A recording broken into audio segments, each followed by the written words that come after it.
In a while, I think 7 months. I know things didn't go exactly the way you wanted last time out, but how does it feel now to be back and on another fight week? Feels good to be back at work, about to make some more money, get my name back in the media's mind, back in the fans' mind. I know when you're gone, a lot of people forget about you, so. I know you wanted to put that last one behind.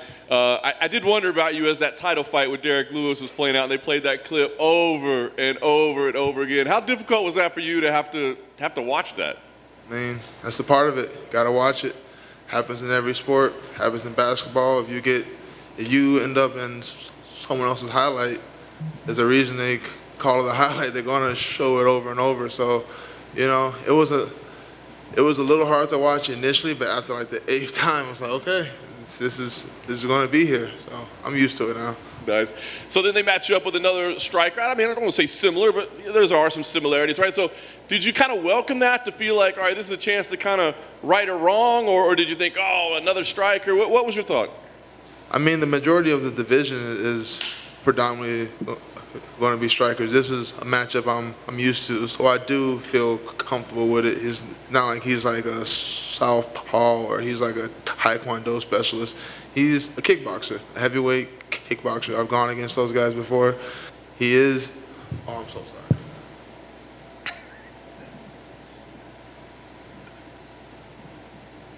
sorry. He is a heavyweight striker. I'm used to that, and it's what I've prepared the most against, and I feel extremely comfortable in this matchup. He seemed, because I feel like you could be potentially a really bad matchup for him, right? But he seemed to say like, oh no, I'm excited. This is the kind of fight I want. I was gonna say, do you think he's telling the truth? Do you think he's posturing a little? It's a part of the game. We're all gonna say like, I'm gonna say, hey, I'm looking to knock this guy out. Y'all know better than that.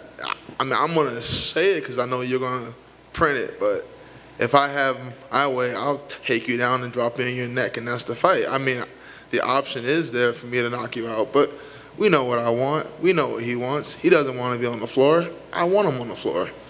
That's pretty much the battle right there. Yeah. Did you have to do anything special to prepare for this one, or was it kind of like anything else? I prepared for him the same way I prepared for Junior Dos Santos, Alistair Overeem, Mark Hunt. Just avoid the big strike. Easier said than done, but it's not like an overly complicated game plan. Yeah. Last thing for me, I mean, you're still obviously at the top of the division. I mean, you win here. Do we start talking about titles and stuff again, or do you feel like you just kind of put that on the back burner for the moment? No, it's not on the back burner. I mean, if they want to give me a title shot, hell yeah, but I'm not expecting it because I understand where the division is. I understand, and there's an alternate reality where after this, I beat Jorginho, I get John Jones. There's an alternate reality. After this, I beat Jorginho, I get Stipe. There's an alternate reality where I get the winner or the loser of Gain and Gauntlet. So it's just too many alternate realities. I don't have the mental energy to put into it. So who knows? I welcome everything, and I'm just really focused. And I'm really happy to be back here for fight week, ready to put on another show. Curtis, right here. I know you spoke about Jairzinho just being another kickboxer and this and that, but I saw an interview where you said he's an off-brand Derek Lewis. So what exactly do you see in his game that compares to Derek? Yeah, and I didn't mean that in like a negative way. Like, that's not a bad thing to be in. A lot of people say I'm an off-brand Cain Velasquez. I'm fine with that. Cain Velasquez was dope. Derek Lewis has a lot of wins. He's fought for the belt twice now. The reason I made that comparison is because they both have the same type of like plodding movement. They're not overly, they don't throw 4 or 5 punch combos. It's usually jab, hook, jab, overhand, jab into heavy strike, jab into heavy strikes. So that's what I meant. Like, and he's got heavy hands. He's put a lot of guys away. I remember there was a highlight I saw where he put somebody out with a jab. Forget who it was, but he put a guy Alan down. Crowder, like 9 seconds. Yeah, he put him down with a jab. So I mean, the guy has power. That's why I said off-brand Derek Lewis. So is Alistair Overeem still training in Denver with you? Yeah, he got back about a month and a half ago. Yeah, Anything you can take away from, or as he told you about fighting Jairzinho, since he spent essentially 25 minutes in there till the very end?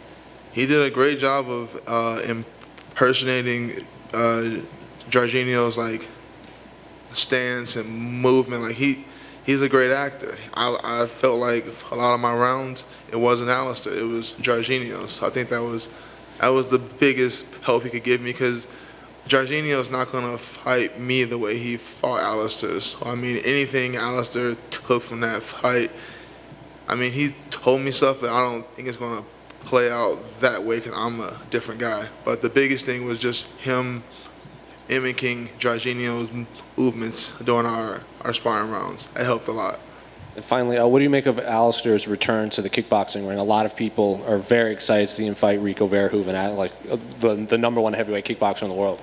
I'm excited. I'm actually going. I'm gonna bring my fiance's soon-to-be wife. Her birthday is that weekend, October 25th. We're gonna go to Amsterdam and we're gonna be there to watch. So I'm very excited to go.